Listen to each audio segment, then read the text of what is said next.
Numbers chapter 35.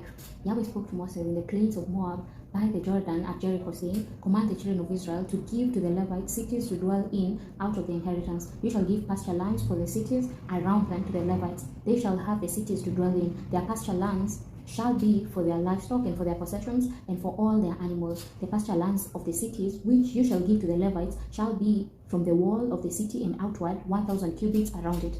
You shall measure outside of the city for the east side 2,000 cubits, and for the south side 2,000 cubits, and for the west side 2,000 cubits, and for the north side 2,000 cubits, the city being in the middle. These shall be the pasture lands of their cities. The cities which you shall give to the Levites, they shall be the 6 cities of refuge, which you shall give for the manslayer to flee to. Besides them, you shall give 42 cities. All the cities which you shall give to the Levites shall be 48 cities together with their pasture lands. Concerning the cities which you shall give of the possession of the children of Israel, from the many you shall take many, and from the few you shall take few. Everyone according to his inheritance which he inherits shall give some of his cities to the Levites. Yahweh spoke to Moses, saying, Speak to the children of Israel and tell them, when you pass over the Jordan into the land of Canaan, then you shall appoint for yourselves cities to be cities of refuge for you, that the manslayer who kills any person unwittingly may flee there. The cities shall be for your refuge from the avenger, that the manslayer not die until he stands before the congregation for judgment. The cities which you shall give shall be for you 6 cities of refuge. You shall give 3 cities beyond the Jordan, and you shall give 3 cities in the land of Canaan.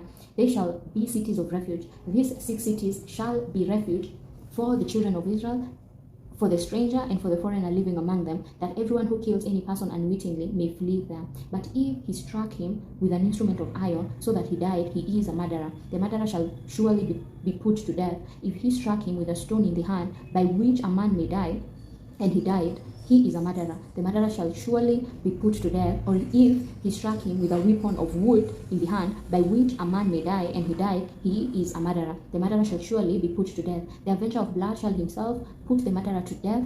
When he meets him, he shall put him to death. If he shoved him out of hatred, or hurled something at him while lying in wait so that he died, or in hostility struck him with his hand so that he died, he who struck him shall surely be put to death. He is a murderer. The avenger of blood shall put the murderer to death when he meets him. But if he shoved him suddenly without hostility, or hurled on him anything without lying in wait, or with any stone by which a man may die, not seeing him, and cast it on him so that he died, and he was not his enemy and not seeking his harm, then the congregation shall judge between the striker and the avenger of blood according to these ordinances. The congregation shall deliver the manslayer out of the hand of the avenger of blood, and the congregation shall restore him to his city of refuge where he had fled. He shall dwell therein until the death of the high priest who was anointed with the holy oil. But if the manslayer shall at any time go beyond the border of his city of refuge where he flees, and the avenger of blood finds him outside of the border of his city of refuge, and the avenger of blood kills the manslayer,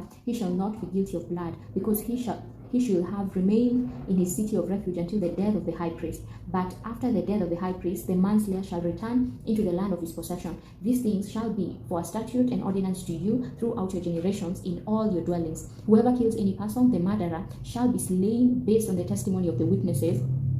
But one witness shall not testify alone against any person so that he dies. Moreover, you shall take no ransom for the life of a murderer who is guilty of death. He shall surely be put to death. You shall take no ransom for him who has fled to his city of refuge, and he may come again to dwell in the land before the death of the priest. So you shall not pollute the land where you live, for blood pollutes the land. No atonement can be made for the land, for the blood that is shed in it, but by the blood of him who shed it. You shall not defile the land which you inhabit, where I dwell, for I, Yahweh, dwell among the children of Israel.